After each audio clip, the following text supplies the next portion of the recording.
இந்த நாளுக்கென்று மாறி மாறி வாசிக்க தெரிந்து கொள்ளப்பட்ட வேத பாடம் மத்தேயு எழுதின சுவிசேஷம் 28ஆம் அதிகாரம் வசனங்கள் 1 முதல் 10 வரை. மத்தேயு எழுதின சுவிசேஷம் 28ஆம் அதிகாரம் வசனங்கள் 1 முதல் 10 வரை.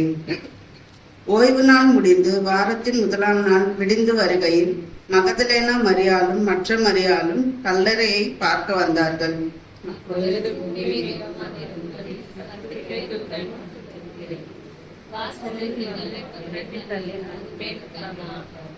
அவனுடைய ரூபம் மின்னலை போலவும் அவனுடைய வஸ்திரம் உறைந்த மழையை போல வெண்மையாகவும் இருந்தது.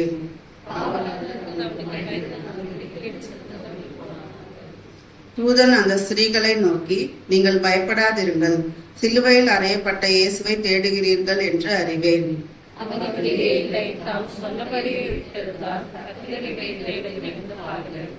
சீக்கிரமாய் போய் அவர் மரித்தோரிலிருந்து எழுந்தார் என்று அவருடைய சீஷர்களுக்கு சொல்லுங்கள். அவர் உங்களுக்கு முன்னே கலிலேயாவுக்கு போகிறார், அங்கே அவரை காண்பீர்கள். இதோ உங்களுக்கு சொன்னேன் என்றார்.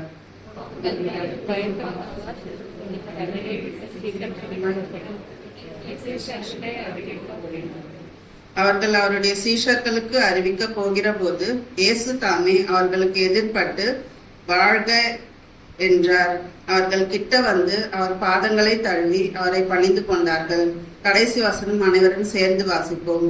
அப்பொழுது இயேசு அவர்களை நோக்கி, பயப்படாதிருங்கள், நீங்கள் போய் என் சகோதரர் கலிலேயாவுக்கு போகும்படி அவர்களுக்கு சொல்லுங்கள், அங்கே அவர்கள் என்னை காண்பார்கள் என்றார்.